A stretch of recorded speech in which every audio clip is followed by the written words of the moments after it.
Hey everyone, it's me Ryan here at MandRproductions, and welcome to the 7th episode of ASK MandRproductions, the series where you can ask me questions in the comment section below. So if you have a question that you want answered next week, right now, leave it in the comment section down below. I'm going to read through all of them and pick about 10 questions to answer on next week's show. Don't be disappointed if yours doesn't get answered. I can't answer all of them. As you know, I get a ton of questions, so keep on asking, guys. I really appreciate it. And if you enjoy this video and like my ASK MandRproductions series, go ahead and give this video a thumbs up. I would greatly appreciate it. It lets me know that you like what I do. The first question from Darth Tyler says, do you think we will get a Cloud City set in 2018? I think with the Han Solo movie, there is a very good chance that we'll see Cloud City and that we'll get a playset to go with it. Hopefully, finally fulfilling the role of the early 2000s Cloud City playset that you guys can see on screen now.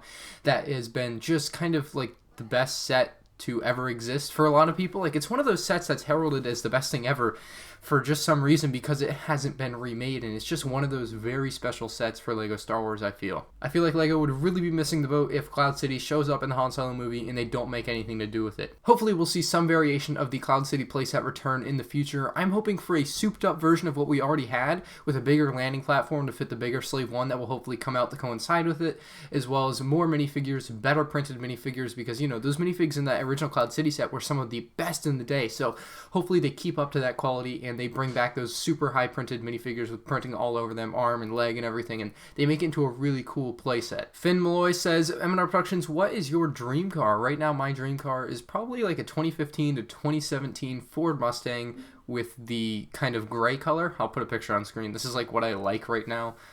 If I was going to buy a car right now, that's what I would buy. So maybe sometime in the next couple years I'll buy something like this. Like, that's probably what I want. It's the most visually appealing car to me right now. I don't know. I'm not that big of a car person, but that's like what I would buy if I was going to buy one. Sir Waffle says, what are your views on the Star Wars Technic line? It's not very good. It never was very good. It was something that LEGO tried to do back in the early 2000s to be different, and I feel like it just didn't work. It was kind of like a flop, and that's okay. You know, you got to try new things as a company. I don't knock them for that, but it didn't work out the way that they probably thought it would, and the models didn't look as good as they probably should have. The best model was probably the Hellfire droid or the Droideka of like the 10 or 20 models that they made, so it was not very good. Rye Citrus says, I noticed your LEGO Death Star is missing its top level. Why is that? I got a few comments about this, and obviously, if you can see now, it's gone because I sold it without the minifigures or the instructions in the box. I still have the box, the instructions, and the minifigures, so I sold it for $200 without the minifigs, so I felt like I was getting a good price there. I decided I didn't want it anymore. I decided it was basically an eyesore for me. It was taking up a ton of space, and I want the Millennium Falcon, so A, I get more money towards the Millennium Falcon. B, it takes up no space now because it's gone, so I get some space for more LEGO sets, which is obviously a problem I'm having, and I basically just didn't like it anymore. It was something that I was like, personally, like, I was like, no, I don't like the Death Star like this anymore. Now, the 10143 Death Star with all the panels and stuff, that one looks amazing, but the one without the panels, the playset, it just doesn't look appealing to me anymore, so I decided to move on from it, and I think that's okay. If you guys have something in your collection that you don't want anymore, it's okay to get rid of it. Here's a very good question, guys. This Mind of Mine says, what is your favorite LEGO Star Wars San Diego Comic-Con set? Well, this is a very unique question, and thank you for your question. My favorite San Diego Comic-Con set is the 2009 exclusive mini dropship with ATTE. I thought that was just an amazing set. Back in 2009, I was like, oh my god, I want this. Why don't I have this? I think that one's really good. I'll show some of the others on screen here. Let me know down in the comment section below if you have a favorite San Diego Comic-Con set. I'm curious what your guys' favorites are.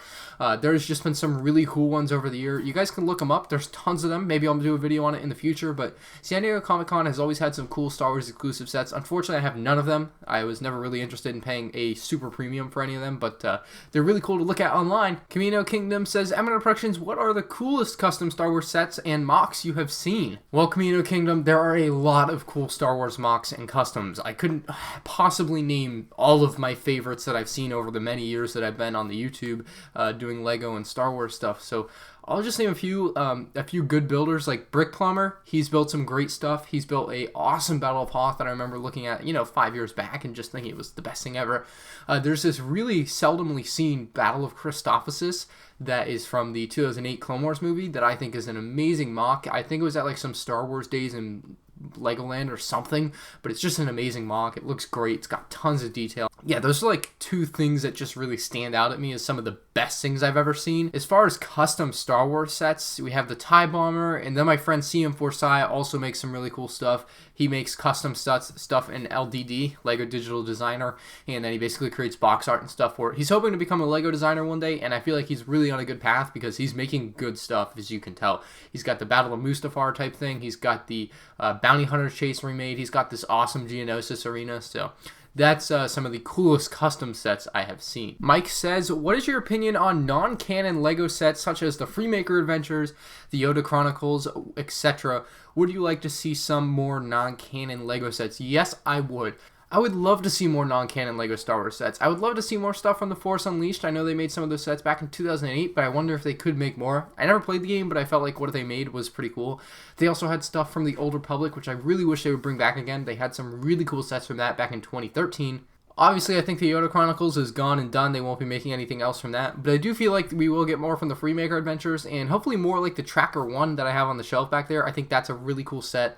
Hopefully they make more like that and maybe the Eclipse Starfighter type sets. So more unique looking LEGO Star Wars sets from non-canon. James Skies says, my question, how do you protect your LEGO from dust and discoloration? Well, as far as dust goes, you really can't. The only way to protect your LEGO sets from, like, obviously my LEGO sets are all exposed. The dust is just going to get on them. I can dust them off by blowing on them or getting a sock and trying to, dust out the crevices in between the parts, but that takes a long time.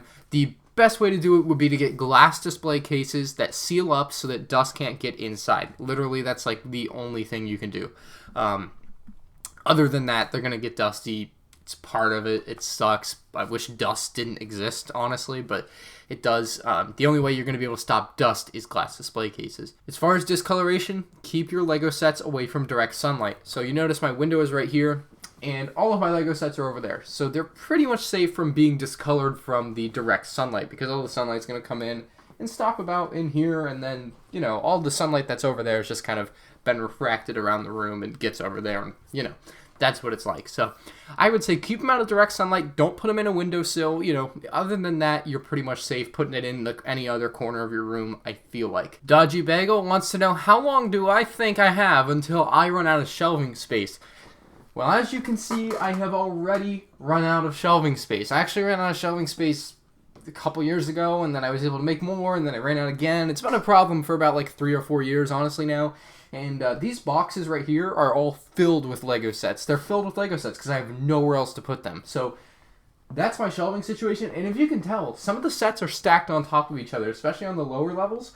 So I'm out of shelving space and out of box space. Like, I'm so out of space, it's not even funny. Some people, I got some comments on one of my videos like, hey man, you should put more time into your display of your LEGO sets. Well, I used to, like up till a year ago, when I just couldn't anymore. So it really sucks that I can't, because I really like displaying them nicely, but there's just no way for me to do that anymore. I'm out of space. It's a ticking time bomb every time as I keep buying more and more and I don't get any more shelving space. So hopefully, when I move out, get my own house, I'll be able to alleviate that problem for good. And I'm going to buy glass display cases so I don't get any more dust. Lego Vlad Studios wants to know, how much money have you spent on Lego so far? Well, it's tough to know.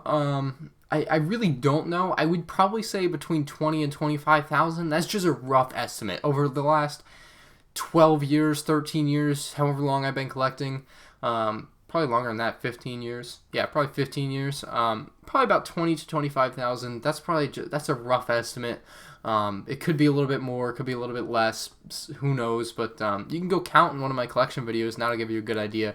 And then you have to also count all the other themes that I purchased and don't have in that video, and then all my collectible minifigures that I have that don't have in that video, and all the new stuff that I bought. So I don't know, 20 to 25,000 is probably the best number I can give you. I'm just not going to go back there and start counting everything I've ever had. Lil Messi 159 says, would you want a LEGO Star Wars Mustafar battle? Well, we've already gotten one in 2005, and I will say that it's really due for an update. I think my friend CM4Sci encapsulates perfectly what it would look like if LEGO were to make a new one, and hopefully LEGO does, and hopefully they follow some of the design features that he included with his, and maybe even hire him to make it himself, which would be awesome. Tom Baker wants to know my thoughts on the unfortunate drop in LEGO's profits. Well, if you guys don't know, LEGO lost about 5% of their profits over the last quarter or the last year. I'm not 100% sure. I didn't read too much about it, but the one thing I have to say about this is you're a company and your business has been growing.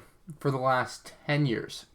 And you can't expect that to continue forever. It doesn't make sense to me that they see this drop in profits and all of a sudden they're like, uh-oh, red button, this is an emergency. Like, why is this happening?